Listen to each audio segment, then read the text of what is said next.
बचपन से हमने यही सुना है कि ज़ॉम्बीज के काटने से इंसान भी ज़ॉम्बीज में बदल जाते हैं, पर सोचो एक लड़का ऐसा भी है जिसे ज़ॉम्बीज के काटने से कुछ भी नहीं हुआ, उल्टा उसे जबरदस्त शक्तियां मिल गई जिससे पूरा ज़ॉम्बी समाज डरा हुआ था। जी हाँ, ये कहानी है एक ऐसे लड़के की जो इंसानों पे सबसे बड़ा खतरा माने जाने वाले ज़ॉम्बीज की दुनिया में रहता था। दरअसल 20 साल पहले अचानक ही इन ज़ॉम्बीज ने शहर पर धावा बोल दिया, जहां इन्हें मारने का सिर्फ एक ही तरीका था, उनके लोहे जैसे मजबूत दिल को पूरी तरह से चकनाचूर करना। लेकिन ऐसा करना समुराई युग के लोगों के लिए टेढ़ी खीर साबित हुई, क्योंकि अमेरिका से आने वाली बंदूकें अभी फ्यूचर की बात थी। अब साल दर साल इन ज़ॉम्बीज ने पूरी धरती पर तबाही मचा दी। वो लोगों को मारते या फिर उन्हें अपने ही जैसा बना देते। आखिरकार अपनी जान बचाने के लिए लोग मजबूत किले में छिप गए और सफर करने के लिए या फिर राशन लाने जाने के लिए वो फुल पैक ट्रेनों का इस्तेमाल करने लगे। कहानी की शुरुआत इसी तरह के एक मजबूत किले में ट्रेनों की मरम्मत करने वाले आइको से होती है, जिसका सपना इस दुनिया का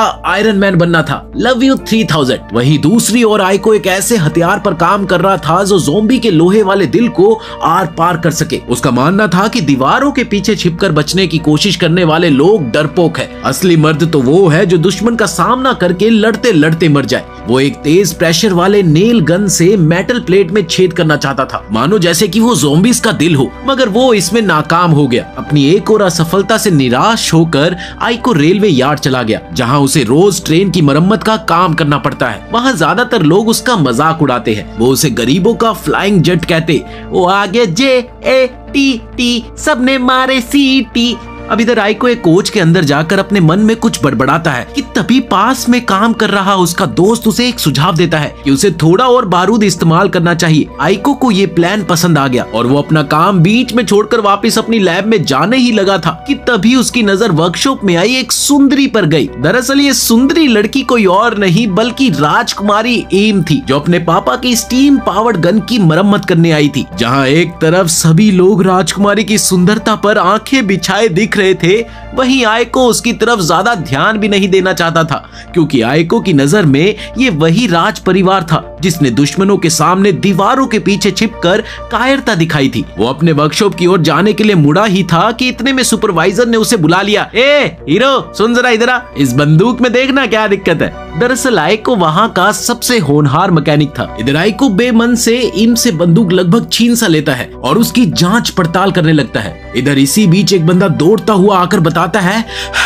कुछ रिफ्यूजीज को लेकर एक ट्रेन आ गई है। ये सुनते ही राजकुमारी चौंक गई, क्योंकि ट्रेन तो अगले दिन आनी थी। इधर बातों बातों में पता चलता है कि बीच रास्ते का कोई स्टेशन पूरी तरह से तबाह हो चुका है, इसीलिए ट्रेन ने वहां रुकने की जगह सीधा यहां आने का मन बना लिया। थोड़ी ही देर में पूरे रेलवे यार्ड के लोग उस ट्रेन के इर्द गिर्द जमा हो गए, जहां डॉक्टर ट्रेन से आने वाले हर आदमी की जांच कर रहे थे कि कहीं वो अफेक्टेड तो नहीं।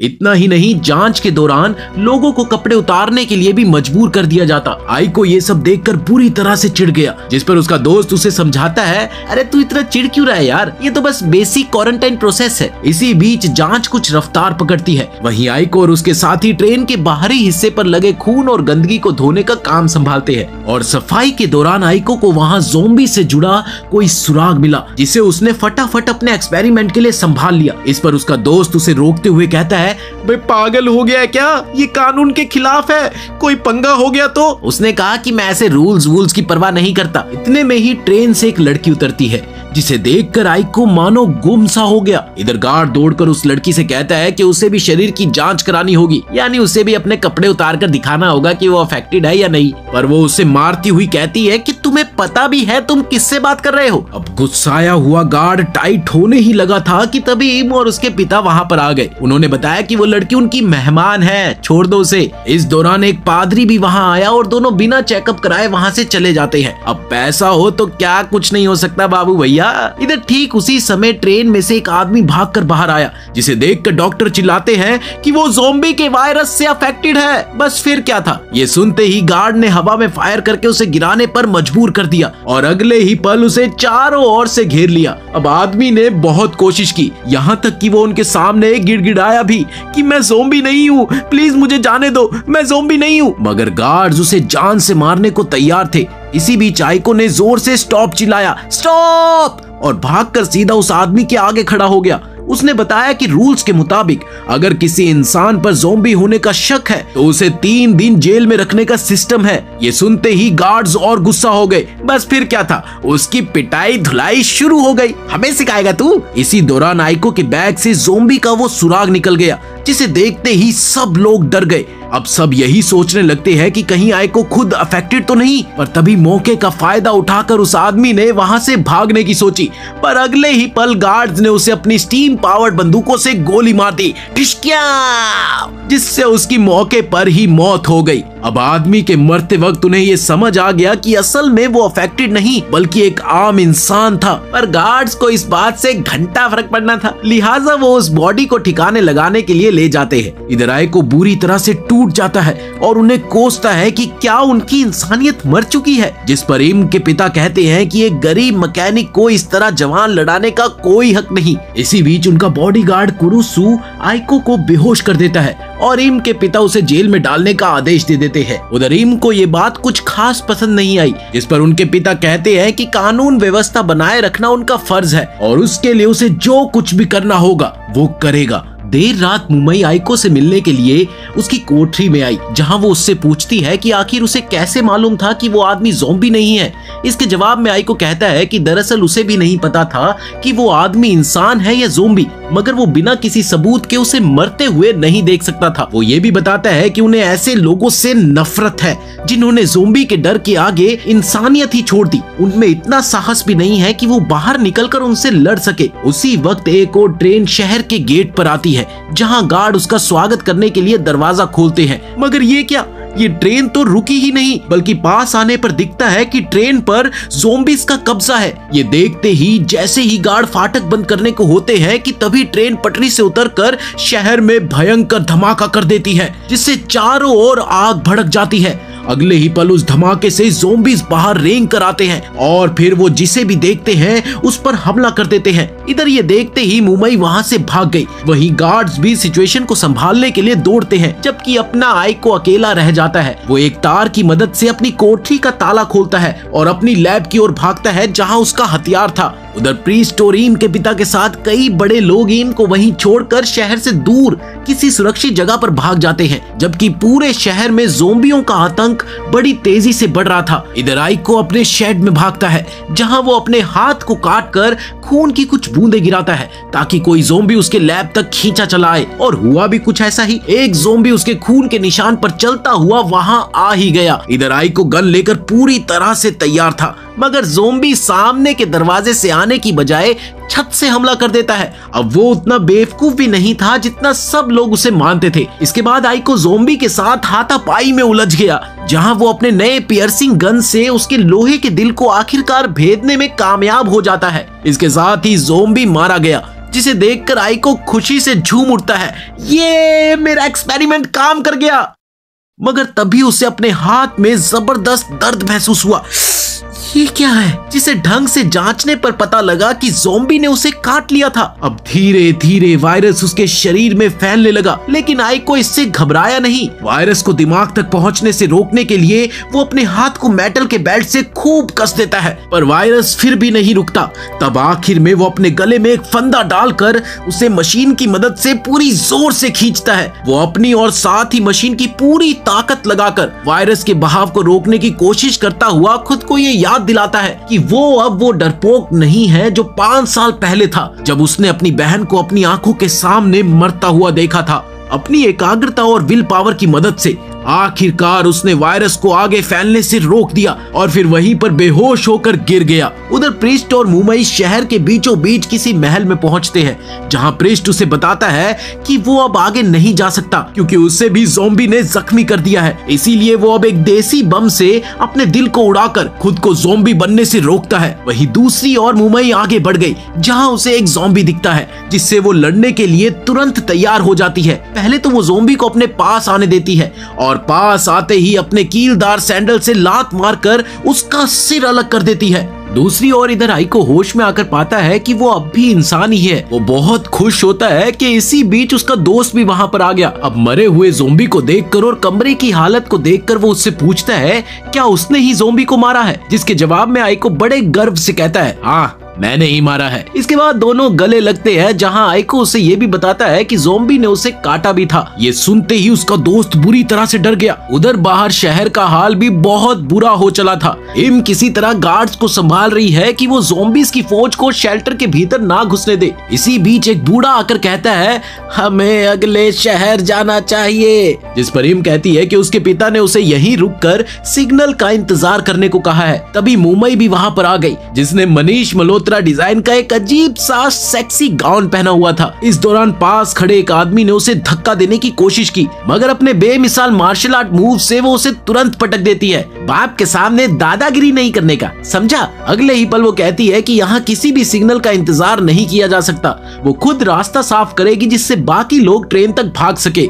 इसके साथ ही वो ज़ॉम्बियों की भीड़ के बीच कूद जाती है। इधर एक ज़ॉम्बी अचानक पीछे से आकर उस पर हमला करने ही लगा था, इतने में ही वो पीछे पलटकर छुरे से उसके सिर को अलग कर देती है। साथ ही उसने कटे हुए सिर को दूसरे ज़ॉम्बियों के बीच उछाल दिया, जिससे वो गुस्से में उसके पीछे भागने लगे और बाकी लोगों को ट्रेन तक जाने का रास्ता मिल गया। इधर मूमी उन्हें शहर के टूटे फूटे हिस्सों में घुमा फिरा कर ले जाती और साथ ही अपने ओलंपिक लेवल की फुर्ती और खास हथियारों की मदद से वो खुद को बिना चोट लगाए एक एक ज़ॉम्बी के दिलों को भेद देती है। आखिरकार सब लोग ट्रेन तक सुरक्षित पहुंच जाते हैं और आइको और उसका दोस्त भी वहां पहुंचते हैं, पर गार्ड्स उन्हें ट्रेन पर चढ़ने नहीं देते। वो उनसे कहते हैं कि पहले तो उन्हें ये साबित करना पड़ेगा कि वो अफेक्टेड नहीं है, इसीलिए एक एक करके तुम लोग अपने कपड़े उतार कर दिखाओ। अब आइको मानने ही वाला होता है कि तभी दो ज़ॉम्बी आ जाते हैं, जिन्हें देखकर आइको ये सोचता है कि यही वो टाइम है जब वो लोगों को ये साबित कर देगा कि वो उनकी तरफ इंसानों के साथ ही है। वो ट्रेन से प्रेशर खींचकर अपनी गन चार्ज करना चाहता है, मगर उससे पहले ही मुंबई वहां पहुंचकर ज़ॉम्बी को मार गिराती है। अब इस दौरान आइको उसे पहचान जाता है और वो भी उसे पहचानती है। दोनों कहते हैं कि उन्होंने अपना लुक बदल लिया है। इधर आइको कहता है कि तुम तो मेरी उम्मीद से भी ज्यादा मजबूत हो। ओ बनिया, स्ट्रॉन्ग गर्ल, हाँ स्ट्रॉन्ग गर्ल। इसी बीच मुंबई उसे सूंघ कर समझ जाती है कि वो इंसान नहीं रहा, लेकिन वो फिर भी चुपचाप आगे बढ़ जाती है। इतने में एलीट समुराई कुरुसु कुछ और सैनिकों के साथ आकर आइको पर बंदूक तान देता है। वो उससे कहता है कि तुम्हें तो जेल में होना चाहिए था, तुम यहाँ क्या कर रहे हो। इस पर मुंबई कहती है कि वो ज़ॉम्बी नहीं है और उसे भी ट्रेन में जाने दिया जाए। इसके साथ ही सब लोग ट्रेन पर चढ़ जाते हैं और इम के लॉकेट जैसे चाबी से ट्रेन चल देती है। उधर म्यूमी भी ड्राइवर कैबिन में आती है, जहां कुरुसु उससे कहता है कि तुम पीछे के डब्बों की रक्षा करो, जिस पर म्यूमी कहती है अरे खुद भी कुछ कर लो, और ये कहकर वो सोने चली जाती है। वो कहती है कि उसकी बैटरी खत्म है। इस बीच ट्रेन जो तेजी से भाग रही थी कि आगे कुछ और ज़ॉम्बी चिपक जाते हैं। उधर आइको की नजर एक भारी स्टीम पाइप पर थी जो कि गिरने वाली थी। वो उसे तुरंत हाथ से पकड़ लेता है, जबकि वो काफी गर्म और भारी थी। कोई नॉर्मल इंसान तो उसे रोक भी ना पाए, इतनी भारी। कुछ मैकेनिक उसके साथ मिलकर ट्रेन की मरम्मत करते हैं। इतने में ही एक ज़ॉम्बी दरवाजे की दरार से अंदर घुसने की कोशिश कर रहा होता है, जिसे देखकर सब लोग बुरी तरह से डर जाते हैं। वहीं आइको मौका पाकर अपना हथियार निकालता है और तेजी से दरवाजा खोल उसे गोली मार देता है और फिर बाहर फेंक देता है। वो कहता है कि अब ज़ॉम्बी से लड़ना आसान होगा, मगर सब लोग उससे दूर हट जाते हैं। उसका लोहे जैसा दिल दिखने लगा था। अब ये देखकर आइको को भी झटका लगता है। वो कहता है कि शायद उसे वायरस को रोकना चाहिए था, पर अब बहुत देर हो चुकी है। उसके दोस्त को भी उसे देखकर अब डर लगने लगा था। इधर लोगों का ध्यान आइको पर ही था कि तभी वहां पर गश्त लगाते हुए सम्राट कुरुसु भी पहुंच गया। अपनी बंदूक की नोक ताने उसने जैसे ही लोगों से पूछा कि कहाँ है ज़ॉम्बी, बस फिर क्या था, सभी ने एक साथ आइको की ओर इशारा कर दिया। इधर आइको अपनी सफाई देने की कोशिश ही कर रहा था कि इतने में सम्राट कुरुसु ने बिना कुछ सोचे समझे एकदम से उसे गोली मार दी, ठिशकियां। और साथ ही सैनिकों को ये आदेश भी दे दिया कि वो तुरंत ही दरवाजा बंद कर दे, ताकि वो कभी भी लौट कर ना आ पाए। कुरुसु का वो वार इतना तगड़ा था कि आइको लगभग बेहोश सा होने लगा। उसका शरीर बाहर रेलवे पटरी पर पड़ा था, जहां ढेर सारे ज़ॉम्बी धीरे धीरे उसकी ओर बढ़ रहे थे।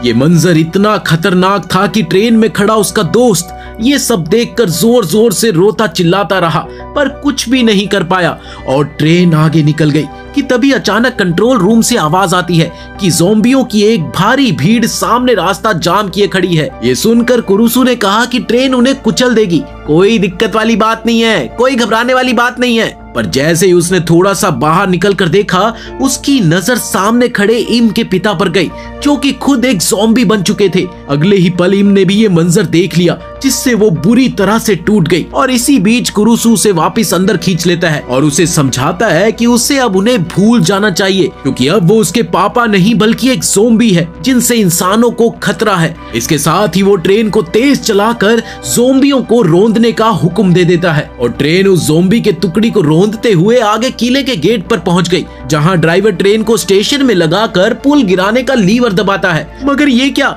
ज़ॉम्बी के एक गुट ने मशीन में एक रोड फंसा दिया था, जिसे देखकर कुरुसु से हाथ से जाकर लीवर उठाने का फैसला लेता है। हालांकि ऐसा खतरनाक काम करने से सब उसे रोकते हैं, पर कुरुसु का मानना था कि वो एक समुराई है और एक समुराई होने के नाते उसका ये धर्म है कि वो जान देकर भी लोगों की रक्षा करे।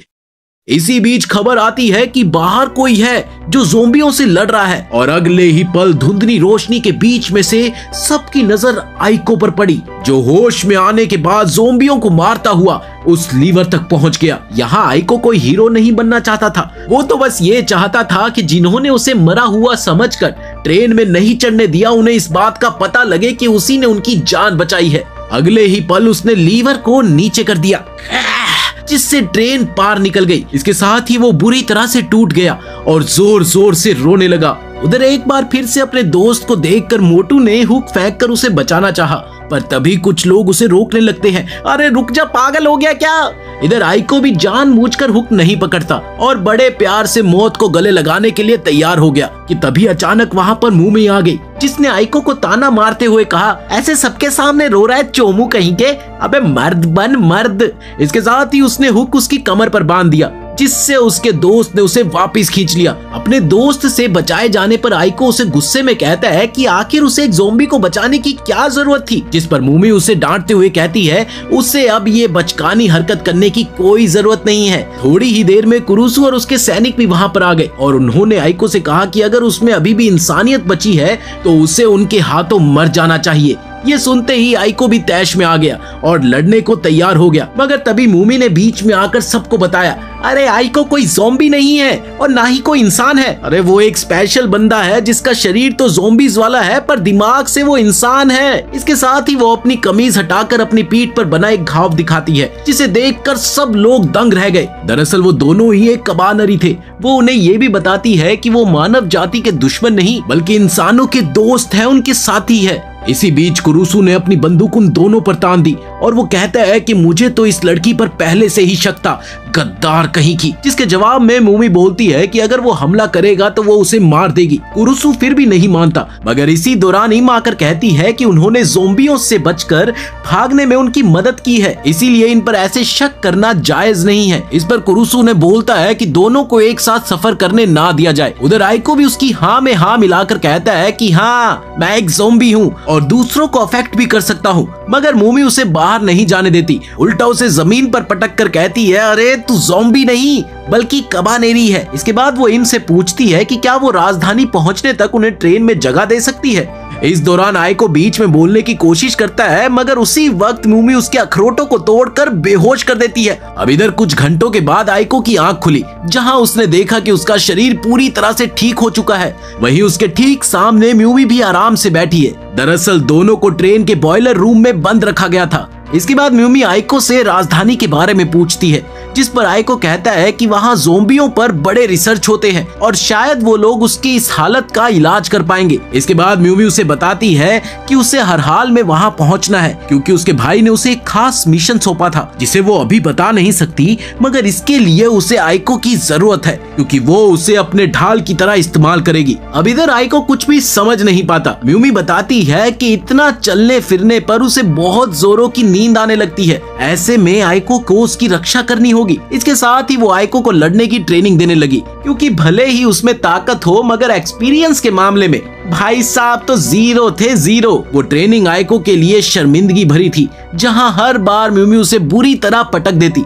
वो उससे कहती है कि क्यों हिला डाला ना, तुमसे ना हो पाएगा बेटा, जबकि उसने तो रिबन भी पहन रखा है जो उसकी ताकत कम करता है। इसी बीच अचानक मूमी को किसी ज़ॉम्बी के पास होने का एहसास हुआ और वो सीधा बॉयलर रूम से बाहर दौड़ पड़ी। उधर एक आदमी एक प्रेग्नेंट औरत से खाने को लेकर झगड़ रहा था कि तभी म्यूमी वहां पर आ गई, जिससे सब डरकर भाग जाते हैं। कुछ ही देर में कुरुसु, इम और बाकी बुजुर्गों के साथ वहां पर पहुंचता है, जहां उसने बताया कि उन दोनों ज़ॉम्बी पर भरोसा करना उसकी सबसे बड़ी भूल थी।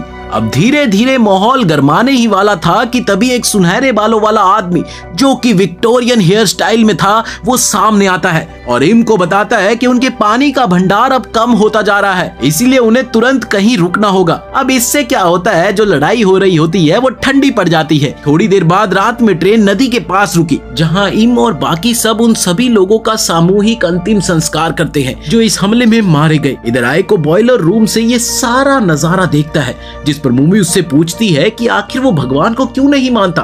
तब वो बताता है कि दरअसल सालों पहले ज़ॉम्बियों ने उसका परिवार खत्म कर दिया था। इस पर मूमी कहती है कि उसका भी यही हाल है। इसके बाद उसकी नजर आइको के हाथों में पड़े पत्थर पर गई। वो बड़े बेबाकी से पूछती है कि अब ये क्या है। आइको अपना दस्ताना हटाकर पत्थर दिखाता है। इसके साथ ही वो अपनी पुरानी कहानी बताता है कि एक बार वो और उसकी छोटी बहन नदी किनारे बैठे थे कि तभी ज़ॉम्बियों ने उनके शहर पर हमला कर दिया। सब बड़े लोग भाग गए, केवल वो और उसकी छोटी बहन ही अकेले छूट गए थे। इसी बीच एक ज़ॉम्बी ने उसकी बहन को काट लिया। वो मदद के लिए बहुत भागा, मगर किसी ने उसका साथ ही नहीं दिया। वापिस लौटकर जब उसकी नजर अपनी बहन पर पड़ी तो उसने देखा कि उसकी बहन ज़ॉम्बी बनने लगी थी। वो पल इतना इमोशनल था कि आइको खुद को रोक नहीं पाया और अपनी बहन को गले लगाकर वो खूब रोया। उसने अपनी बहन से अपनी नाकामी के लिए माफी मांगी और उसे बदलने से रोकने के लिए एक बम लगाकर उसका दिल उड़ा दिया। बस तभी से वो पत्थर लिए घूमता है और इसे अपनी बहन की आखिरी निशानी मानता है। वो ये भी कहता है कि उस दिन उसे भागना नहीं चाहिए था, बल्कि अपनी बहन के साथ वहीं पर मर जाना चाहिए था, मगर उसका पछताना बिल्कुल ही बेमतलब था। उसी समय किसी बूढ़े आदमी के कहने पर कुछ गांव वाले बॉयलर रूम के बाहर पहुंच जाते हैं, जिनका मकसद आइको और मूमी को खत्म करना था कि तभी इम भी वहां पर आ गई और वो उन्हें रोकना चाहती थी, पर सभी ने लगभग रट सी लगा रखी थी कि उन्हें ज़ॉम्बी को मार देना होगा। इधर इम बॉयलर रूम में गई, जहां मूमी पहले से ही सब कुछ सुन चुकी थी। उसने बिना किसी देर के इम से कहा कि अब वो इन लोगों को वही देने वाली है जो वो चाहते थे। अगले ही पल वो दरवाजे से कूदकर बाहर आई, जिससे वहां मौजूद सभी लोग डर गए और लड़ने को तैयार हो गए। इसी दौरान आइको भी वहां पर आ गया और उसने बात संभालते हुए मूमी को कहा, डोंट डू, जस्ट चिल। इतने में मूमी एक दफा फिर ज़ॉम्बी की गंध पाकर वहां से चली गई। अब इधर इम सोचती है कि उसे लोगों का डर दूर करना होगा, इसलिए उसने अगले ही पल आइको पर हमला कर दिया। उसने आइको पर एक छुरा चलाया, जिसे आइको रोक लेता है, जिस पर इम ने उससे पूछा, तुम पलटवार क्यों नहीं करते? इसके जवाब में आइको बताता है कि 5 साल पहले उसने अपनी बहन को ये वादा किया था कि वो कभी ना किसी लड़ाई से भागेगा और ना ही किसी निर्दोष की बलि देगा। वो ज़ॉम्बियों से लड़ेगा। आइको की इन बातों को सुनकर इन लोगों से पूछती है, हाँ भाई बोलो, अब भी किसी को कोई शक है? इस पर सब पीछे हट जाते हैं और जो ये सारी प्लानिंग कर रहा था वो दूर खड़ा निराश रह जाता है। थोड़ी ही देर में ही आइको से माफी मांगती है कि ये जो कुछ भी हुआ ये मेरी मजबूरी थी। वहीं आइको भी उसकी मजबूरी समझता है, मगर ये क्या, अचानक आइको खून की कमी की वजह से जमीन पर ढेर हो गया। इसी बीच उधर मूमी कॉमन एरिया में बच्चों के साथ खेल रही थी, जहां कोई भी माँ अब उससे उतना नहीं डर रही थी। खेल के दौरान वो बताती है कि उसे बड़ी जोर की भूख लगी है, पर वो आम इंसानों की तरह नॉर्मल खाना नहीं खाती, बल्कि उसे तो खून चाहिए होता है। ये सुनते ही सब लोग बुरी तरह से चौंक जाते हैं। इसी बीच शोर मचता है कि कोई प्रेग्नेंट औरत ज़ॉम्बी बन गई है। ये सुनकर मूमी झटपट उधर भागती है और कुछ योद्धाओं की तलवार छीनकर उस औरत के दिल पर वार करना चाहती है। इधर कुछ लोगों ने आवाज देकर उसे रोकना चाहा, अरे रुक जाओ, पर मूमी सुन ही नहीं पाती और इसके साथ ही 2 बार वार करके वो उसे मार देती है। इधर दूसरी तरफ इम आइको की मदद कर रही है, पर आइको कमजोर होने की वजह से खुद को नहीं संभाल पाता। उसके अंदर का ज़ॉम्बी जागने लगा और वो इम के खून का प्यासा बन गया। वो लगभग इम पर धावा बोलते हुए उसे नीचे पटक देता है। उधर इम को कुछ भी समझ नहीं आता कि आखिर आइको ऐसा क्यों कर रहा है। उधर बाहर लोग म्यूमी पर गुस्सा हो रहे थे कि आखिर उसने प्रेग्नेंट औरत को बिना सोचे समझे ऐसे क्यों मार डाला, जिस पर म्यूमी जवाब देती है कि वो माँ और बच्चे दोनों ही ज़ॉम्बी थे, पागलो, उनको कोई बचा ही नहीं सकता था। तब म्यूमी अचानक से महसूस करती है कि एक जबरदस्त ज़ॉम्बी सेना उनकी ओर बढ़ रही है। इधर बॉयलर रूम में आइको इम को काटने ही वाला है कि कुरुसु आकर उसे हटाता है, जिससे आइको को झटका लगा और वो होश में आ गया। अपनी इन हरकतों को याद करके वो बुरी तरह से घबरा गया। इधर कुरुसु उस पर बंदूक तान कर उसे मारने ही वाला था कि तभी म्यूमी वहां आकर इम को बताती है कि अब उन्हें निकलना होगा क्योंकि ज़ॉम्बी की एक बड़ी सेना उनकी ओर आ रही है। अब ये सुनते ही सब लोग बुरी तरह से घबरा गए और इधर ट्रेन दोबारा चलने लगी, जहां पर गार्ड रक्षा करने की कोशिश करते हैं। पर ये क्या, ज़ॉम्बी तो ट्रेन पर चिपक ही गए जैसे फेविकोल का कोई जोड़ हो। उधर गार्ड लोगों के कहने पर आइको और म्यूमी को वापस बॉयलर रूम में बंद कर देते हैं क्योंकि ज्यादातर लोगों को उनके साथ लड़ना मंजूर नहीं था। उन्हें ये शक था कि म्यूमी और आइको की वजह से ही ज़ॉम्बी यहाँ पर खींचे चले आए हैं। इधर बूढ़े इम पर दबाव डालते हैं कि वो उनकी कैप्टन बनने के लायक ही नहीं है, इसलिए मास्टर की चाबी वो उन्हें सौंप दे, जिस पर इम मान जाती है। इधर चाबी मिलते ही बूढ़े आदमी ने ड्राइवर को कहकर ट्रेन पहाड़ों की ओर मुड़वा दी, जिस पर इम उसका विरोध करती है। उसने चिल्लाकर कहा कि आप लोगों का दिमाग तो ठिकाने पर है या नहीं, पता भी है कि वहाँ कितने ज़ॉम्बी होंगे, ये बहुत खतरनाक हो सकता है। पर इसे वो बूढ़ा आदमी अनसुना कर देता है और उसे रसोई में जाकर अपना काम करने को कहता है। अरे जा यार, अपना रसोई में जाकर काम कर। उधर आइको म्यूमी को बताता है कि उसने इम पर हमला करके बहुत बड़ी गलती कर दी, जिस पर म्यूमी उसे समझाती है कि ये कोई बड़ी बात नहीं थी, उन्हें बस भूख लगी थी और कुछ भी तो नहीं। थोड़ी ही देर में कुछ आदमी आइको के दोस्तों को भी बंदी बनाकर उसी डिब्बे में डाल देते हैं, बस ये कहकर कि उन्हें ज़ॉम्बी का तरफदार नहीं चाहिए। इसके साथ ही आइको का दोस्त उसे उसकी पियर्सिंग गन लौटा देता है, जो शायद अब उसके लड़ाई में काम आ सके। थोड़ी ही देर में ट्रेन एक पुल से गुजरती है, जहां बहुत ही भारी संख्या में ऊपर से ज़ॉम्बी कूद आते हैं। इतना ही नहीं, उनमें से एक ज़ॉम्बी तो इतना खास था कि उसे तलवार चलानी भी आती थी। वो लोगों को ऐसे काटता जा रहा था, ऐसे काटता जा रहा था कि मानो वो इंसान नहीं गाजर मूली हो। अब इधर म्यूमी उसे देखकर समझ जाती है कि ये एक स्पेशल ज़ॉम्बी है। अगले ही पल उसने ज़ॉम्बी पर खिड़की से गोली चलाई, ढिशक्याओं। मगर वो ज़ॉम्बी इतना फुर्तीला था कि वो वहां से बच निकला। उस अकेले ज़ॉम्बी ने न जाने कितने लोगों को मारकर उन्हें भी ज़ॉम्बी बना दिया। अब जैसे जैसे शहर नजदीक आ रहा था, डिब्बे में ज़ॉम्बीज़ की गिनती बढ़ती जा रही थी। वो बूढ़ा चाहता है कि अफेक्टेड डिब्बे काट दिए जाए, मगर इस पर इम कहती है कि वो लोगों की मदद करेगी। उसने योद्धाओं को साथ लेकर ये कमान संभाली। इस दौरान एक भारी भरकम आदमी कुरुसु को सुझाव देता है, ज़ॉम्बीज़ का सर उड़ाना दिल पर वार करने से आसान है मेरे दोस्त। अब ये बात सुनते ही कुरुसु तुरंत तलवार लेने दौड़ गया। वहीं इसी बीच लोग भी उसे रोकने की कोशिश करते हैं। अरे रुक जा मेरे भाई। एक और जहां एक लड़का ज़ॉम्बियों का हाथ खींचकर अफेक्टेड हो गया, उसने अपने दिल में बम लगाकर खुद को उड़ा दिया ताकि वो उनकी तरह इंसानों पर खतरा न बन सके। वहीं दूसरी ओर धमाका इतना भयंकर था कि उससे बैरल ही फूट जाता है। इधर कुरुसु अपनी तलवार लेकर लौट आया और उसने एक एक करके ज़ॉम्बियों को खत्म करना शुरू कर दिया। अब उधर आइको भी इमरजेंसी एग्जिट से निकल आया ताकि वो उस तलवारबाज ज़ॉम्बी को रोक सके। इस दौरान म्यूमी भी उसके साथ थी। टनल से बाहर निकलते हुए उन्होंने कई सारे ज़ॉम्बीज़ को मार गिराया। वहीं बेचारी म्यूमी के गन की स्टीम खत्म हो गई और वो इतना थक चुकी थी कि ट्रेन की छत पर ही सो गई। उधर कुरुसु बाकी ज़ॉम्बियों से निपट ही रहा था कि तभी उसका सामना स्मार्ट तलवारबाज ज़ॉम्बी से हो गया। पहले तो कुरुसु उसे देखकर थोड़ा हैरत में पड़ गया कि कोई ज़ॉम्बी हथियार कैसे चला रहा है। इसके बाद ज्यादा ना सोचते हुए वो उससे भिड़ गया। उसने ज़ॉम्बी को उस होल तक ढकेल दिया जो धमाके से ट्रेन की दीवारों पर हुआ था। अगले ही पल उसने ज़ॉम्बी के दिल पर वार करना चाहा, पर ये क्या, उसकी तो तलवार ही टूट गई। जिसके बाद ज़ॉम्बी ने उसके शरीर में तलवार घुसा दी। इस दौरान कुछ लोग गोलियां चलाकर कुरुसु को बचाते हैं और उधर आइको म्यूमी को छत पर हुक से बांध देता है ताकि वो गिर ना जाए। इसी बीच म्यूमी उससे कहती है कि जीत के आना है लौंडे, और वो दोबारा से सो जाती है। थोड़ी ही देर में आइको के दोस्त भी वहां पर आ जाते हैं, जिन्हें वो म्यूमी की देखभाल करने को कहता है। तुम इसका ध्यान रखना। इधर जैसे ही आइको आगे बढ़ा, उसे भी गजब की भूख महसूस हुई, जिससे अगले ही पल उसका शरीर कमजोर पड़ता गया। उधर वो तलवारबाज ज़ॉम्बी बचे हुए लोगों पर कहर ढा रहा था कि तभी आइको ऊपर से झांकते हुए चिल्लाता है, कोई मुझे खून दो, मैं तुम्हें इस ज़ॉम्बी से आजादी दूंगा। अब आइको की ये बात सुनकर शुरू में तो लोग हिचकिचाए, पर तभी इम ऊपर आ गई और वो अपना हाथ काटते हुए कहती है, ये लो खून, लेकिन बदले में तुम हमारे लिए लड़ोगे ना। इधर खून की खुशबू से ज़ॉम्बी तलवारबाज भी उसकी ओर लपका, पर इस दफा कुरुसु ने उसे रोक लिया। उधर आइको ने इम के हाथ से खून चूसा और जैसे ही खून उसके लोहे के दिल तक पहुंचा,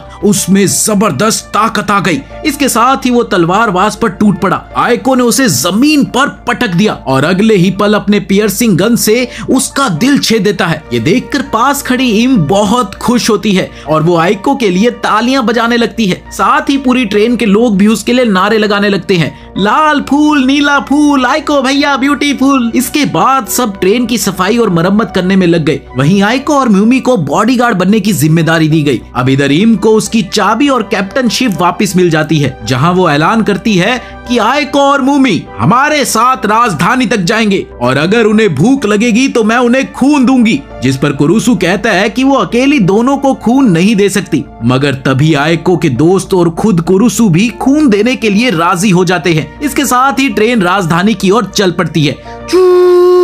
इसके बाद जल्द ही वो अजीब सुनहरा बंदा आयको की पियर्सिंग गन देखकर वैसे ही गन्स बनाने लगता है जो ज़ॉम्बी के दिल को भेद सके। अब इधर आयको भी ज़ॉम्बी के दिल से निकले मेटल को तलवार पर चढ़ाने का प्रयोग करता है ताकि तलवार और ज्यादा मजबूत हो जाए। इतने में अचानक से ट्रेन रुक जाती है। दरअसल ड्राइवर ने इमरजेंसी ब्रेक लगाया था। इधर ईम के पूछताछ में पता चलता है कि जिस शहर में उन्हें रुकना था वो जवाब ही नहीं दे रहा। असल में शहर ज़ॉम्बियों के हाथों तबाह हो चुका था, मगर कुछ लोग अब भी वहाँ पर जिंदा थे। इसलिए इम उनके लिए एक बचाव दल भेजती है जो कि कुछ बचे लोगों को लेकर आते हैं। इस दौरान म्यूमी एक आदमी को देखती है जो कि उसकी जान पहचान का होता है। वो उसे वहाँ से गुजरते वक्त बाहर बुलाता है, सुनो जरा। जहाँ म्यूमी को ये पता चलता है कि उस ईमू नामक आदमी के पास म्यूमी के भाई के लिए एक खास खबर है। कुछ सरकारी अफसर ह्यूमन विरोधी हथियार जमा कर रहे हैं, इसीलिए उसके भाई को सतर्क रहना चाहिए। इस पर म्यूमी कहती है कि उसका भाई पहले ही उसे निकाल चुका है, वो कुछ नहीं करेगा। ये सुनते ही ईनू ने अचानक म्यूमी पर हमला कर दिया, पर म्यूमी उसे रोक लेती है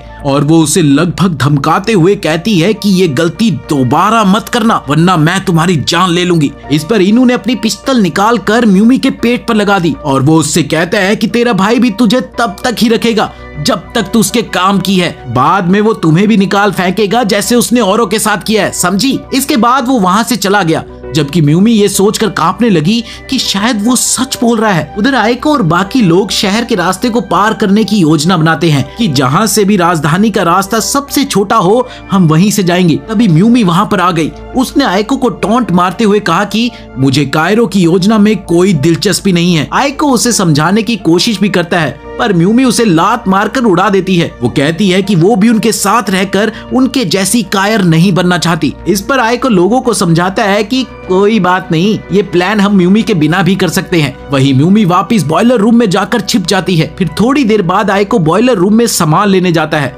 जहां वो म्यूमी से पूछता है कि वो इतना अजीब बर्ताव क्यों कर रही है, जिस पर म्यूमी कुछ भी नहीं कहती। अब इधर ट्रेन शहर में घुसी, जहां लोग क्रेन से टूटी हुई इमारत हटाने जाते हैं। आयको के दोस्त क्रेन कंट्रोल पैनल में थे, जहां से वो लोअर लेवल पर ज़ॉम्बीज़ को मारने का प्लान करते हैं। इधर म्यूमी बाहर निकलकर सीधा बॉयलर रूम की ओर भागी ताकि वो अकेले ही उन ज़ॉम्बीज़ को खत्म कर दे। उसकी ये हरकत आयको को बिल्कुल भी पसंद नहीं आई और वो उसे इग्नोर कर देता है। म्यूमी दरवाजा तोड़कर अंदर घुसती है, जहां 100 से भी ऊपर ज़ॉम्बी उसके सामने थे। वो बम, गोली, चाकू से एक एक करके सबको मारने लगी और इसी दौरान वो खुद भी थोड़ी सी घायल हो गई। वहीं कुछ देर बाद आयको और उसके दोस्त भी उसी जगह पर पहुंच गए जहां म्यूमी पहले से मौजूद थी। वो पाते हैं कि म्यूमी ने पहले ही कई सारे ज़ॉम्बी को मार गिराया। वो ताना मारते हुए आयको को भी बच्चा दिमाग बोलती है, पर आयको उसकी बात अनसुनी करके बॉयलर चालू करता है। वहीं उसके साथी क्रेन से मलबा हटाते हैं, लेकिन तभी उनकी नजर टावर पर गई, जहां हजारों ज़ॉम्बीज़ टावर पर चढ़ रहे हैं। ये देखकर सब बुरी तरह से डर गए। आयको बॉयलर को हाई पावर में चलाता है, पर ज़ॉम्बी इतनी बड़ी तादाद में थे कि ये हमला उनके लिए कुछ भी नहीं था। इसीलिए वो लोग फैसला करते हैं कि उनको ट्रेन की ओर लौटना चाहिए, लेकिन इस दौरान म्यूमी का कहीं भी पता नहीं चलता और आयको तय करता है कि वो उसे भूल कर पहले तो अपने साथियों को बचाएगा। वो उनसे कहता है कि वो लोग ट्रेन की तरफ चले जाएं, जाओ ट्रेन की तरफ जाओ, जबकि वो यहाँ पर क्रेन चलाएगा वरना खतरा बढ़ सकता है। इधर जब आयको उस मलबे और मेटल के ढेर को पटरियों से हटाने की कोशिश कर रहा होता है, तभी उसकी नजर बाहर लड़ती हुई म्यूमी पर पड़ी, जो कि बहुत कमजोर और हताश दिख रही थी, मगर फिर भी खुद को साबित करने पर तुली हुई थी कि वो डरपोक नहीं है। उसकी हालत चाहे जैसी भी थी, लेकिन फिर भी वो अपनी आखिरी हद तक ताकत लगाकर ज़ॉम्बियों से लड़ रही थी। इधर आयको सोचता है कि म्यूमी खुद चीजें संभाल लेगी, इसीलिए उसका ध्यान पूरी तरह से क्रेन पर था। लेकिन अचानक उसे दिखता है कि एक ब्रूस असली टाइप का ज़ॉम्बी म्यूमी को बुरी तरह से पटक रहा है। दे पटक। यहाँ तक कि उसने म्यूमी से हथियार तक छीन लिया और अगले ही पल उसे नीचे कोयले के ढेर में पटक दिया। ये देखकर आयको तय करता है कि उसे क्रेन छोड़कर म्यूमी की मदद करनी होगी। बस इसी वजह से मलबा ट्रैक पर ही पड़ा रहा और ट्रेन को रुकना पड़ा। उधर आयको एक केबल के सहारे कूदकर नीचे आता है और उस कुंफू ज़ॉम्बी को मारकर म्यूमी को उठाता है। लेकिन तभी अचानक जमीन हिलने लगी और इसके साथ ही बॉयलर बिल्डिंग में जोरदार धमाका हुआ, जिससे आयको और म्यूमी कोयले के नीचे दब गए। इस बीच ज़ॉम्बीज़ एक साथ मिलकर एक बहुत बड़े राक्षस जैसा रूप ले लेते हैं, जिसे देखकर सबके रोंगटे खड़े हो गए। अगले ही पल वो राक्षस ट्रेन की ओर दौड़ता है, जहां ड्राइवर किसी तरह से रिवर्स में ट्रेन को एक हैंगर में ले जाकर रोकता है। वहीं समुराय ने जल्दी हैंगर का गेट नीचे कर दिया। साथ ही बाकी लोगों ने राक्षस पर फायरिंग करके उसकी रफ्तार थोड़ी सी कम कर दी ताकि वो राक्षस अंदर नहीं घुस पाए, और तभी गेट बंद हो जाता है। वहीं दूसरी ओर राक्षस इतनी जोर से गेट से लगा कि ज़ॉम्बियों का झुंड ही टूट गया। उसी वक्त उधर म्यूमी को एक डरावना सपना दिखा, जहां उसने देखा कि उसकी एक दोस्त को सिर्फ इसलिए मार डाला गया क्योंकि उसमें ज़ॉम्बी के बदलने के लक्षण दिखे थे। इससे म्यूमी बुरी तरह से डर गई, मगर उसने किसी तरह से अपने जज्बात छिपा लिए, क्योंकि उसका मुंह बोला भाई, जो दरअसल उसका मास्टर था, तुरंत वहां से निकलना चाहता था। नींद से जागने पर उसे एहसास हुआ कि वो मलबे के नीचे दबी हुई है और अब वो और ज्यादा अफेक्टेड हो गई है। कुछ देर बाद आयको मलबा हटाते हुए कहता है उसने क्रेन छोड़कर उसे बचाने की गलती की, सिर्फ इसलिए ताकि वो उसकी जान बचा सके। इस पर म्यूमी कहती है कि वो उसे छोड़कर चला जाए, वो खुद यहाँ से निकल जाएगी और साथ ही ज़ॉम्बियों का भी सफाया कर देगी। जिस पर आयको जवाब देता है कि वो एक चट्टान के नीचे फंसी हुई है और अभी वो इतनी कमजोर है कि कुछ नहीं कर पाएगी। लेकिन तभी म्यूमी के शरीर में ज़ॉम्बी का खून हावी होने लगा, जिससे वो बुरी तरह से डर गई कि कहीं वो सच में ज़ॉम्बी ना बन जाए। इस बीच आयको जल्दी से उसे बोतल बंद खून पिलाता है जो वो अपने साथ लाया था, जिसे पीकर म्यूमी ने बेहतर महसूस किया। तभी आयको की नजर सामने की ओर गई, जहां एक ज़ॉम्बी का झुंड उनकी ओर आ रहा था। वो सोचता है कि पहले इनसे निपट लिया जाए, लेकिन फिर वो म्यूमी को देखता है। उसका मानना था कि जब तक वो लड़ सकता है वो लड़ेगा, पर म्यूमी को वो यूं बेबस नहीं मरने देगा। उसने अपनी पियर्सिंग गन संभाली और अपने हाथ को एक दफा फिर से काटकर खून की बूंदें गिराता है ताकि ज़ॉम्बी उसकी ओर आए। वो वहां से कुछ दूर दूसरे हिस्से में ज़ॉम्बियों को लड़ने के लिए ले जाता है। इसी बीच म्यूमी बेहोश सी हो गई, जहां उसे अपने गांव के तबाह होने की यादें आती हैं और जहां पर ज़ॉम्बियों ने म्यूमी की मां को भी मार डाला था। उसे बस इतना याद था कि तब उसकी जान एक घोड़सवार आदमी ने बचाई थी। इधर म्यूमी ये सब देख ही रही थी कि इतने में कुछ योद्धा ट्रेन वाले पहुंचकर उसे मलबे से निकालते हैं। फिर वो होश में आते ही तुरंत आयको को ढूंढने दौड़ पड़ी, जो उससे दूर एक जगह बेहोश पड़ा मिलता है, जहां उसके साथ बहुत सारे मरे हुए ज़ॉम्बी भी पड़े हुए थे। वो दौड़कर उसके पास गई, जहां उसने पाया कि वो बुरी तरह से घायल होने पर भी जिंदा है। अब वो ट्रेन की ओर लौट ही रहे होते हैं कि रास्ते में वो काला राक्षस ज़ॉम्बी एक बार फिर से आ जाता है।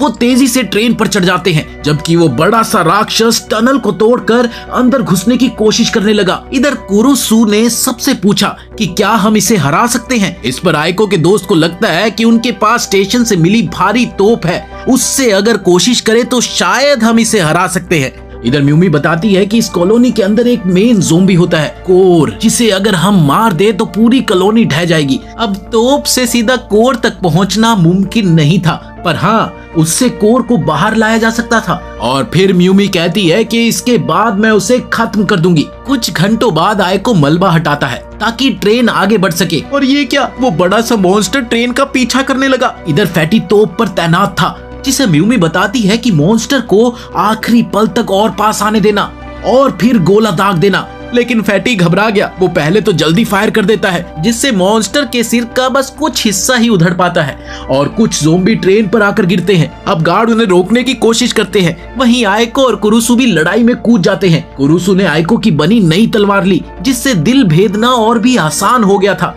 इसी बीच उस बड़े से राक्षस ने उछलकर ट्रेन के पिछले डिब्बे को तोड़ दिए, मगर फैटी इस बार सांस रोककर सही मौके का इंतजार करता है और जैसे ही मॉन्स्टर एकदम पास आ गया, उसने कोर वाले हिस्से को टारगेट करके फायर कर दिया, जिससे कोर दिखने लगा। इसी के साथ म्यूमी ने आगे बढ़कर उसी कोर ज़ोंबी पर वार कर दिया, जिससे पूरी कॉलोनी फट सी जाती है। इधर आइको म्यूमी को पकड़े हुए वापस ट्रेन में चढ़ जाता है, पर ट्रेन इतनी तेजी से जा रही थी कि बैलेंस न रहकर एक तरफ को झुक गई। तभी लाउड स्पीकर से सबको कहती है कृपया अपनी दाईं ओर झुक जाएं ताकि ट्रेन बैलेंस हो सके, वरना अगला स्टेशन यमराज का घर होगा। लेकिन अगले ही पल सबने जोर लगाया और इस तरह ट्रेन पटरी पर आ गई और फिर वो सही सलामत शहर पार कर जाते हैं। थोड़ी देर बाद ही ट्रेन किसी और शहर की ओर पहुंचती है, जहां उन्हें संकेत मिलते हैं कि लोग अब भी जिंदा हैं। सब लोग खुश हो जाते हैं। वो आगे जाकर स्टेशन पर रुकते हैं। इम वहां के मेयर से मिलने का सोचती है। वहीं आइको और वो सुनहरा इंजीनियर बताते हैं कि जेट बुलेट बनाने का मटेरियल खत्म हो चुका है और ट्रेन की मरम्मत के लिए भी सामान चाहिए। इस पर इम कहती है कि वो सारा सामान आज ही खरीद ले, क्योंकि हम कल निकलेंगे। शहर के बाजार में सब टीमें जाकर जरूरी सामान लेती हैं। लड़कियां खाना और कपड़े खरीदती हैं। वहीं आइको और उसका दोस्त ट्रेन के पुर्जे ये सब खरीदने में लगते हैं। उधर इम मेयर के घर जाती है, मगर वो नहीं मिलता, इसीलिए वो किसी मिनिस्टर से मिलती है। उसने मिनिस्टर को आइको द्वारा बनाई जेट बुलेट की ताकत दिखाई, जिसे देखकर मंत्री तो बहुत ज्यादा खुश हुआ। इसीलिए वो बदले में लोगों के लिए खाना और घायलों को शहर में रखने के लिए मान जाते हैं। अगली सुबह सभी उठकर बाहर देखते हैं कि एक काली ट्रेन स्टेशन में दाखिल हो रही है। तमाम लोग जमा होकर उनके लिए तालियां बजाते हैं। दरअसल वो ट्रेन लिबरेटर्स की थी, एक आजाद ज़ोंबी शिकारी दल जो उजड़े शहरों को ज़ोंबियों से मुक्त करके इंसानों को लौटाता है। जल्द ही लिबरेटर बाहर आते हैं, जिनका लीडर राजा का त्यागा हुआ बेटा बीबा था। म्यूमी उसे देखते ही दौड़ पड़ी। ये देखकर सब लोग दंग रह गए कि ये ही उसका भाई है, जिसका जिक्र म्यूमी हमेशा करती थी। वहीं आइको को उस पर शक था, क्योंकि उसने बातें सुनी थी कि म्यूमी का भाई कोई हीरो नहीं, बल्कि एक ऐसा शख्स है जो मानता है कि कमजोरों को मरना चाहिए। इसी दौरान भीड़ उनका स्वागत करती है। वहीं इम और कुरुसु भी बीबा से मिलते हैं, जहां पर बीबा इम को पहचान लेता है। उसने बताया कि वो तो राजधानी के किसी बड़े मंत्री की भतीजी है। इस पर इम कहती है कि उसे पता नहीं था कि म्यूमी सचमुच उसकी ही बहन है। तब बीबा ने बताया कि दरअसल म्यूमी मेरी असली बहन नहीं, बल्कि मैं उसका मुंह बोला भाई हूँ। इसी बीच आइको भी वहाँ पर आ गया। अब बीबा उसे अपने बारे में बताने ही लगता है कि तभी आइको बोल पड़ता है कि मैं तुम्हें पहले से ही जानता हूँ। तुम वही हो ना जिसने म्यूमी को ये सिखाया है कि कमजोरों को जीने का कोई हक नहीं। ये सुनते ही बीबा बुरी तरह से चौंक गया। थोड़े टाइम बाद वो दोनों जब एक दफा फिर से आमने सामने होते हैं, तब आइको उससे दोबारा पूछता है कि आप सच में मानते हैं कि कमजोर को मरना चाहिए? जिस पर बीबा ने जवाब दिया, ये तो नेचर का नियम है, जो काबिल है बस वही बचेगा, और मेरा मानना है कि हमें जिंदा रहने के लिए भागना नहीं चाहिए, बल्कि लड़ना चाहिए और ज़ोंबियों को जड़ से खत्म कर देना चाहिए। ये सुनते ही आइको का नजरिया उसके लिए कुछ बदल सा गया। अब इधर शहर के गार्ड्स ने अचानक से अलार्म बजाकर सबको चेतावनी दी कि एक बहुत बड़ा ज़ोंबियों का झुंड शहर की ओर बढ़ रहा है। उधर शहर का मेयर दूर खड़ा घबरा गया, क्योंकि वो खुद राजा के किसी बंदे के साथ मिलकर ये सारी साजिश रच रहा था, जिसमें मंत्री कहता है कि ओ जी आप टेंशन ना लो जी, लिबरेटर ज़ोंबियों से अपने आप निपट लेंगे, तुसी टेंशन ना लो। और जब बीबा मैदान में होगा तो सही मौका देखकर हम उसे भी मार डालेंगे जी, आप बस चिल करो। इधर गार्ड दीवार पर चढ़कर ज़ोंबियों को गोली मारते हैं, ढिशक्याओ ढिशक्याओ ढिशक्याओ। और इसी दौरान ब्रिज को भी नीचे किया गया ताकि बीबा की ट्रेन डेंजर एरिया में घुस सके।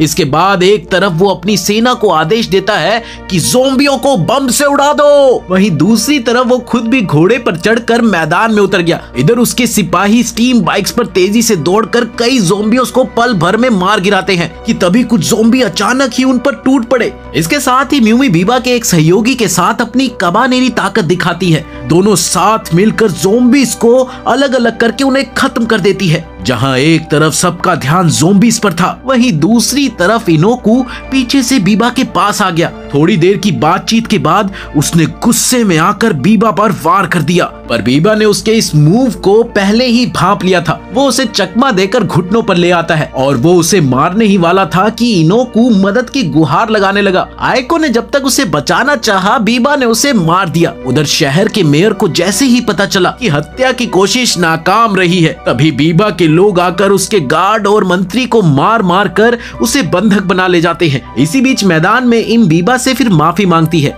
जिस पर बीबा ने कहा अरे अरे, इसमें सॉरी की क्या बात है, बल्कि हम तो आप लोगों को राजधानी तक छोड़ देंगे। इसके साथ ही 2 ट्रेनें राजधानी के लिए रवाना होती है, जहां एक और फैटी और आइको की बीबा की बात को लेकर बहस चल रही थी। वहीं दूसरी और म्यूमी बीबा की ट्रेन में जांच करवा रही थी, जहां उसे वो दिन याद आ गया जब उसकी माँ मारी गई थी। बीबा ने एक खंजर फेंककर उससे कहा था, बचने के लिए किसी को मारना सीखो, और अगले ही पल म्यूमी ने अपनी माँ के हत्यारों को मार गिराया। इसके बाद बीबा ने उसे अपने ग्रुप में ले लिया और फिर उसे ज़ोंबी वायरस से कबानेरी बनाया ताकि वो उसके कहने पर लड़ सके। म्यूमी की जांच पूरी होने पर बीबा उससे कहता है, जाओ इम की मास्टर की चाबी ले आओ। उसे कोई सवाल जवाब नहीं चाहिए, बस वो उसे ले आए। इसके साथ ही म्यूमी वहाँ से बाहर चली गई। इधर बीबा अपनी गुप्त लैब में गया, जहाँ पर अनेक ज़ोंबी बंद थे और साथ ही में एक बहुत बड़े ज़ोंबी का दिल भी था, जिसके बिल्कुल साथ में ही शहर का मेयर बंधा हुआ था। उधर आइको को अचानक अपने आसपास ज़ोंबी के होने का आभास हुआ और वो उसे ढूंढते ढूंढते फैटी के साथ ट्रेन की छत पर पहुंच गया, जहां वो ये बताता है कि बीबा की ट्रेन में ज़ोंबी मौजूद है। इसी बीच म्यूमी इम को धमकाते हुए उससे मास्टर की मांगती है, मुझे मास्टर की दो, पर इम को कुछ भी समझ नहीं आता। वो उससे जबरदस्ती चाबी लेने ही वाली थी कि इतने में वहाँ पर ड्राइवर आ गई और उसने बताया कि चाबी मेरे पास है, मैं इंजन संभाल रही थी, ये लो ये रही चाबी। इसके साथ ही म्यूमी खुश होकर वापस चली गई। इधर ड्राइवर और इम म्यूमी की इस हरकत के बारे में बात कर ही रहे थे कि तभी फैटी भागता हुआ वहां पर आता है। आइको को कुछ गड़बड़ पता लगी है, सभी उसके साथ चलो। दूसरी ओर म्यूमी वो चाबी बीबा को देती है, मगर वो चाबी देखते ही तुरंत समझ गया कि ये चाबी नकली है। वो उसे बताता है, अरे तुम्हारे साथ धोखा हुआ है, शायद इम और बाकी लोग तुम पर भरोसा नहीं करते। और तभी आइको भी वहां पर पहुंच गया।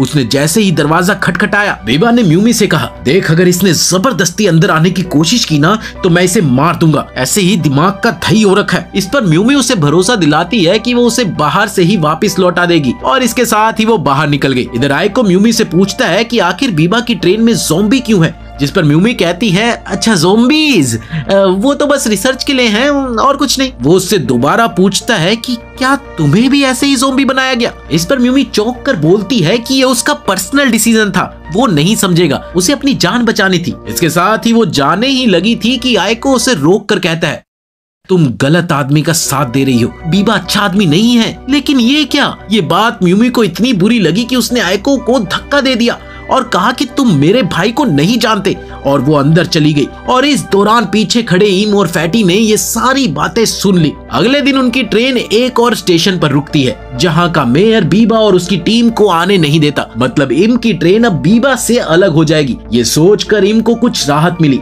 मगर अगले ही पल वो सोचती है कि शायद इससे राजधानी तक पहुंचने की हमारी संभावना कम हो जाएगी। इधर आइको सब महत्वपूर्ण लोगों को जुटाता है और कहता है कि मुझे बीबा की ट्रेन में सैकड़ों ज़ोंबी महसूस हो रहे हैं, अच्छा है कि हम अलग ही रहे। पर म्यूमी उनके साथ जा रही है। उधर जब वो मेयर के मेंशन की ओर बढ़ते हैं तो फैटी उन्हें देख लेता है और तुरंत आइको को इसकी खबर देने दौड़ता है। कुछ ही देर में बीबा और उसकी टीम मेयर के मेंशन में पहुंची, जहां राजधानी से आए समुराय उन पर भरोसा न होने के कारण बंदूक तान देते हैं। Hands up. अब बीबा ने उसे अपनी मर्जी का करने दिया, मगर तभी म्यूमी को टॉयलेट आ गई और मेयर के एक आदमी ने जैसे ही उसे रास्ता दिखाया, वो इस मौके का फायदा उठाकर वहां से भाग जाती है। इधर आइको और फैटी उसे पुल की ओर भागते हुए देखते हैं तो उन्होंने उसका पीछा किया। इधर म्यूमी सारे गार्ड्स को गिराकर पुल नीचे कर देती है, जो कि लिबरेटरों के लिए इशारा था। ठीक उसी वक्त आइको और फैटी भी वहां पर आ गए और वो म्यूमी से पूछते हैं कि वो क्या कर रही है। इस पर बस म्यूमी इतना कहती है कि वो बस लिबरेटरों को शहर में आने दे रही है,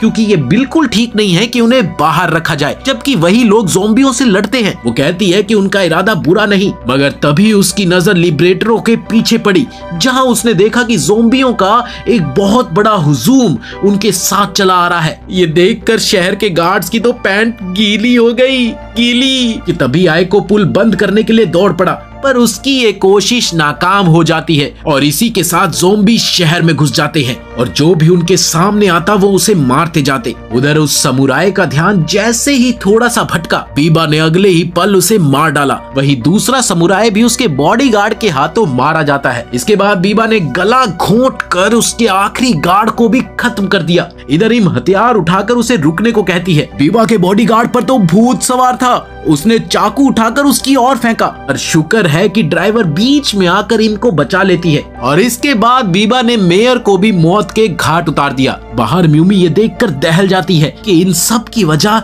सिर्फ और सिर्फ वो है जिसने पुल नीचे किया। उधर आइको और फैटी ट्रेन के पास पहुंचते हैं जहां शहर के समुराय ज़ोंबियों को रोकने की कोशिश कर रहे थे। इधर कुरुसु सोचता है कि वो इम को लेने जाएगा, पर उसे क्या पता था कि इम को बीबा और उसके आदमियों ने बंधक बना लिया है। कुरुसु देखता है कि वो लोग इम को बीबा की ट्रेन में ले जा रहे हैं। उधर ट्रेन के अंदर बीबा अपनी फीमेल बॉडीगार्ड के साथ था, जो ये अच्छे से जानती थी कि वो आज मारी जाने वाली है। बीबा ने उसे खास सीरम लगाया जिससे वो फ्यूज्ड कॉलोनी की कोर बन गई। उसके शरीर से मेटल की कुछ चीजें निकलती है जो मरे हुए ज़ोंबियों के शरीर को खींचकर एक बहुत बड़ा राक्षस बना देती है। इस दौरान बीबा उसे आदेश देता है कि वो राक्षस शहर का दरवाजा तोड़ दे और अगले ही पल दीवार से टकराकर उसे तोड़ देती है। इधर म्यूमी बीबा के पास पहुंची जहां वो उससे पूछती है कि आखिर ये सब हो क्या रहा है, जिस पर बीबा ठंडी आवाज में कहता है, ये वही दुनिया है जिसकी मैं हमेशा से चाह रखता था। ये सुनते ही म्यूमी का दिमाग सुन सा पड़ गया और इतने में वो फीमेल बॉडीगार्ड सीरम के असर से अपना काबू खोने लगती है और सचमुच का ज़ॉम्बी बन जाती है। वो बड़ा सा राक्षस उसके बेकाबू होने पर पिघल सा जाता है, जिससे वैज्ञानिक बुरी तरह से नाराज हो गया। तभी उसका साथी ये सुझाव देता है कि एंटीडोट से महिला को होश में लाया जा सकता है, पर साइंटिस्ट कहता है कि वो इसके लायक नहीं है, रहने दो, छोड़ो। इधर कुरुसु चुपके से ट्रेन में घुसकर इम को बचाने की कोशिश करता है। वो गार्ड्स को पछाड़कर आगे बढ़ ही रहा होता है कि इसी बीच साइंटिस्ट एक गन निकालकर उसे रोक लेता है, पर इम कहां शांत रहने वाली थी। उसने उसे भटकाकर असिस्टेंट को पटक दिया। इसके साथ ही एंटीडोट छीनकर वो कहती है, अगर तुम नहीं रुके तो मैं इसे फेंक दूंगी। इस पर साइंटिस्ट उसे गोली मारने ही लगा था कि कुरुसु उस पर झपट पड़ा और दोनों नीचे गिर जाते हैं। उधर वो ज़ॉम्बी फीमेल पूरी तरह से बेकाबू हो गई और अपने ही साथियों को मारने लगी। अब सैनिक उसे गोलियां मारते हैं, मगर ये गोलियां उसे भड़का देती है। फिर उसने अगले ही पल मैग्नेटिक धमाके जैसी शक्ति का इस्तेमाल करके पूरी बिल्डिंग को ही उड़ा दिया। इसके बाद वो गुस्से में बीबा पर झपटी, जिससे वो बुरी तरह से डर जाता है। मगर ये क्या, ऐन वक्त पर वो उसे मारने से रुक गई और उसी समय का इस्तेमाल कर बीबा उसके दिल में छुरा घोंप कर उसे मार देता है, जिसे म्यूमी देखकर पूरी तरह से टूट गई। इसके बाद लिबरेटर सेना इस बीच बचे लोगों को बंदूक की नोक पर अपने कब्जे में ले लेती है। जब आयको ने इस बात का विरोध किया तो उसे भी नीचे गिराकर ये धमकी दी गई, हमें तेरे खून की जरूरत है, विरोध किया तो मारा जाएगा। वहीं दूसरी तरफ जो लोग ज़ॉम्बी के शिकार बने हुए थे वो उन सबको मार देते हैं। इधर बीबा ने ट्रेन पर चढ़कर भाषण दिया कि आज मैंने सबको उनके पिंजरे से आजाद कर दिया है। जब तक लोग दीवारों में छिपे हैं वो कभी विकसित नहीं होंगे। उन्हें बाहर निकालकर ज़ॉम्बियों से लड़ने पर मजबूर करना ही असली मुक्ति है। इसके बाद जल्द ही सबको कैद कर लिया गया। वहीं आयको को एक पिंजरे में डाल दिया जाता है जहां वो गार्ड्स और साइंटिस्ट को देखते हुए जमीन पर कुछ लिखता है। उधर बाकी लोगों को ग्रुप में बांटकर उनका खून लिया जा रहा था। इधर आयको का एक दोस्त भी बीबा के लोगों के साथ मिल गया था। ये बात किसी को अच्छी नहीं लगी, खास तौर पर फैटी को, जो आज ब्लड डोनेट वाली टीम में गया था। उधर जब वो अंदर गया तो देखता है कि बीबा का एक लेफ्टिनेंट एक आदमी को परेशान कर रहा था। वो आदमी बार बार बस यही कह रहा था, साहब मेरी पत्नी का खून मत लीजिए, आप चाहे तो मेरा खून ले ले पर उसका खून मत निकालिए प्लीज। इस पर लेफ्टिनेंट उसे खुशी खुशी हाथ मिलाने को कहता है और जैसे ही उसने हाथ आगे बढ़ाया तभी वो उसका हाथ काट डाल देता है। अरे यार कितना निर्दयी है ये बंदा। अब फैटी खड़ा होकर इसका विरोध करता है पर गार्ड उसे काबू में कर लेते हैं। इसके बाद में वो आयको से मिला जहां उसने आयको से पूछा, कब खून खोलेगा तेरा, तू कब कुछ करेगा, अब बस बहुत हो गया ये सब, अब और नहीं सहा जाता। इस पर आयको उसे बताता है कि कल रात जब ये लोग खून लेने आएंगे मैं पिंजरे से निकलूंगा और बीबा का काम तमाम कर दूंगा। अब इधर उसी समय बीबा इम से कहता है कि अगर अपने लोगों को बचाना है तो राजा के पास ये संदेश भेज दे कि वो फाटक खोल मुझे मेरे पिता से मिलवा दे। जिस पर इम मान जाती है। वो पूछती है, फिर तुम अपने पिता के साथ क्या करने वाले हो? जिसके जवाब में बीबा कहता है, 10 साल पहले राजा ने 4 लाख की सेना को ज़ॉम्बियों को मिटाने भेजा था। मुझे 12 साल की उम्र में उस सेना में कमांडर बना दिया गया था। हमने कई शहरों को आजाद करवाया पर हमारी मदद अचानक बंद हो गई और सारी सेना मिट गई और ये सब कुछ मेरे पिता के आदेश पर हुआ था और अब मैं उसका बदला लूंगा। इधर रात में आयको अपने दोस्तों को सारी प्लानिंग समझाता है कि अगर हम इंजन रूम पर कब्जा कर ले तो बीबा को हमारी शर्तें माननी ही होगी और बाकी बंधकों को छोड़ना पड़ेगा। सब यही मानते हैं कि ये जोखिम भरा काम है, मगर इसके अलावा उनके पास कोई और ऑप्शन था ही नहीं। वो आयको का साथ देंगे, हर हाल में साथ देंगे। फिर समय आता है खून लेने का। जैसे ही लिबरेटर आते हैं, उनके आने से पहले ही सब लोहे की रोड और बाकी औजार के साथ तैयार हो जाते हैं। इधर आयको तार से पिंजरा खोलकर उसी लाइन में खड़ा हो जाता है जहां लोग खून देने जा रहे थे। वहीं गार्ड्स को ये आभास हो जाता है कि वो आजाद है और वो उसे घेर लेते हैं। लेकिन ठीक उसी समय आयको के दोस्तों ने स्टीम छोड़कर दुश्मनों का ध्यान भटका दिया, पर वो लोग उन पर काबू पा लेते हैं। आयको का वो दोस्त जो दूसरे दल से मिला हुआ था, फैटी उसे भी मारना चाहता है, मगर आयको ये कहकर उसे रोकता है कि असल में वो उनके लिए जासूसी कर रहा है। उसी वक्त लेफ्टिनेंट भी वहां पर पहुंच गया और विद्रोहियों पर टूट पड़ा। इसी बीच आयको उसके वार को रोककर उसे दीवार में दे मारता है, जिससे लेफ्टिनेंट समझ गया कि आयको बहुत ज्यादा ताकतवर है, पर उसके पास बंदूक थी। उसने तुरंत एक गोली आयको की ओर दाग दी, पर ऐन वक्त पर फैटी उस पर हमला करके आयको को बचा लेता है। उधर बीबा ये सब सुनकर म्यूमी को उन्हें रोकने के लिए भेजता है, पर वो हिचकिचाती है, जिस पर वो कहता है अगर तू ये काम नहीं करेगी तो मैं वो दवा बंद कर दूंगा जो तुझे इंसान बनाए रखती है, समझी। लेकिन इसके बाद भी म्यूमी ने अपने दोस्तों को चोट पहुंचाने से इनकार कर दिया। तब बीबा उसे हटाने का आदेश देता है, जिसे सुनते ही म्यूमी वहां से भागने लगी। वो सिपाहियों को पटकते हुए आगे बढ़ ही रही थी कि तभी एक लेफ्टिनेंट उसे नीचे गिरा देता है। बीबा के आदेश पर उसके सहायक उसे बेहोश करने वाला इंजेक्शन लगा देते हैं, जहां म्यूमी बेहोशी में भी आयको को पुकारती है, आयको।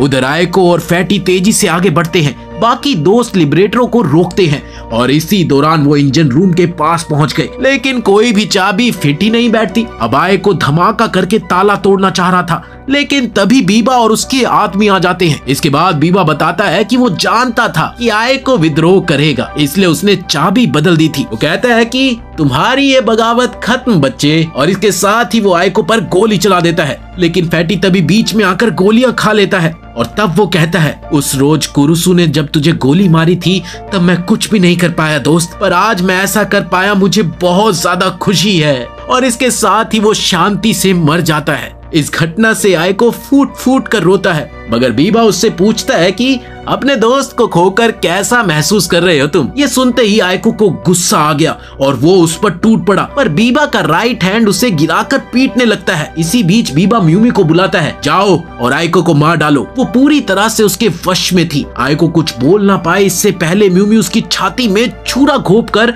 उसे ट्रेन से बाहर फेंक देती है, जिस पर बीबा उसे शाबाशी देता हुआ आगे बढ़ जाता है। शाबाश शाबाश। वहीं म्यूमी एक मूर्ति सी जड़ होकर खड़ी रह जाती है। थोड़ी देर बाद आयको के दोस्त उस जगह पर पहुंचते हैं और वो वहां फैटी को मरा हुआ पाते हैं। तभी सिपाही कहता है कि अपने डिब्बे में लौट जाओ, लेकिन एक लड़की चीख कर कहती है, मारना है तो हमें भी यहीं पर मार डालो। मगर बीबा के लोग उन्हें छोड़ देते हैं और इसके साथ ही वो सब फैटी को लेकर चले जाते हैं। इधर इंजन रूम में बीबा म्यूमी से कहता है कि मेरा पिता हमेशा से कायर था। जब एक रात बत्ती गुल हुई, उसने डर कर अपनी तलवार चला दी, जिससे मैं घायल हो गया था। जब उसे इस बात का पता चला तो उसने कोई जिम्मेदारी न लेते हुए सब कुछ डर पर डाल दिया। तभी से मैं उनसे नफरत करता हूँ और जिंदगी भर करता रहूंगा, और अब मैं उसे और उसके पूरे शहर को मिटा दूंगा।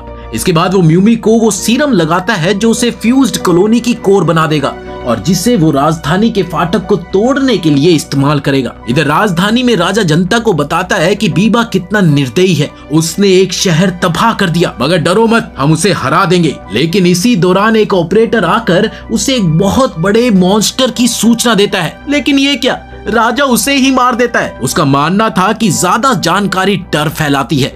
उधर आयको बहता बहता समुद्र तट पर बेहोश मिलता है। फिर वो एक सपने में देखता है कि उसकी बहन म्यूमी का रूप लेकर उसे मारने आई है। वो अचानक ही घबराकर जाग गया।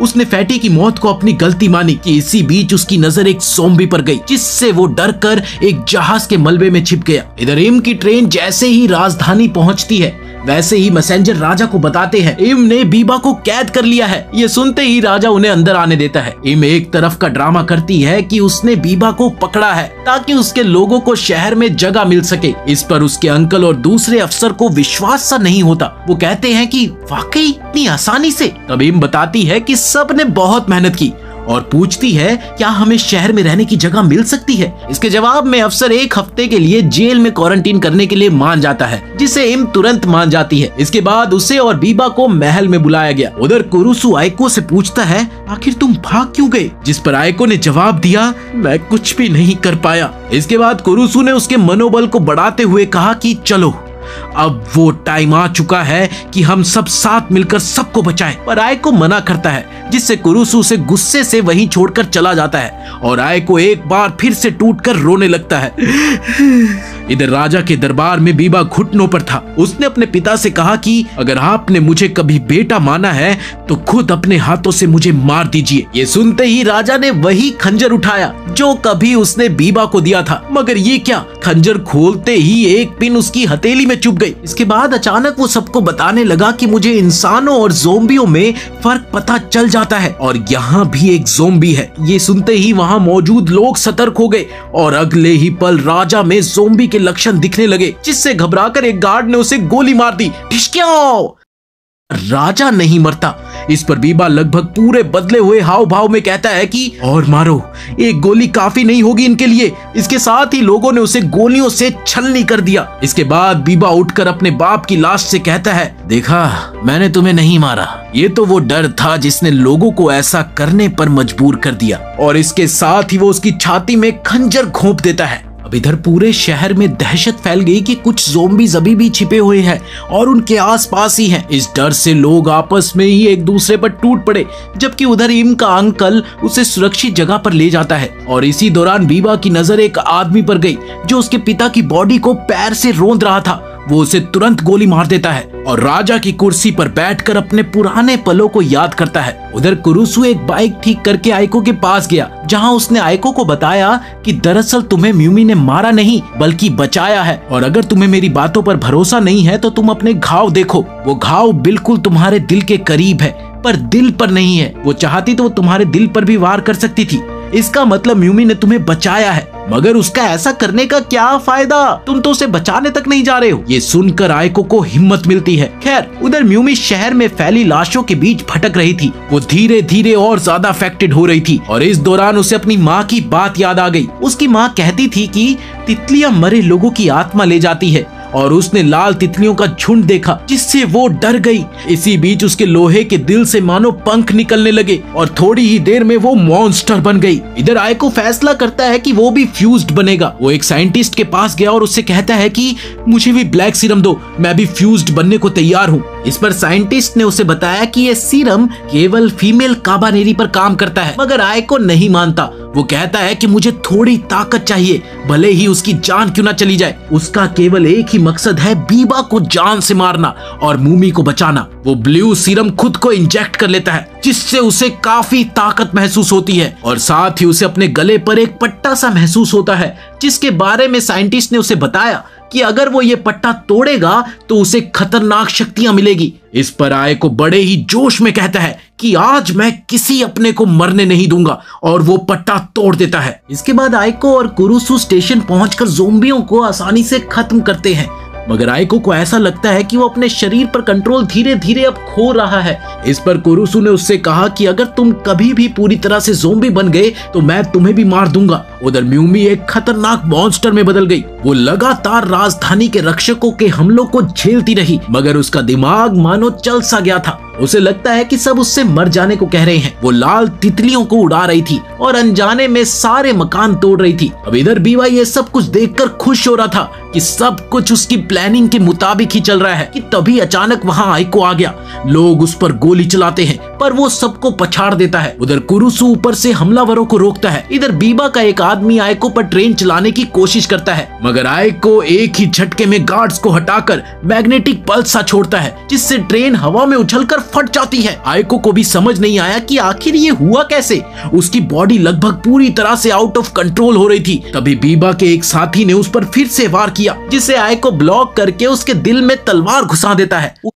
उधर दूर खड़ा बीबा सारा तमाशा देख रहा होता है। इसी दौरान उसके एक लैब असिस्टेंट ने पास में आकर उसे ये बोलकर एंटीडोट पकड़ा दिया कि अगर जरूरत हो तो इसका इस्तेमाल करना।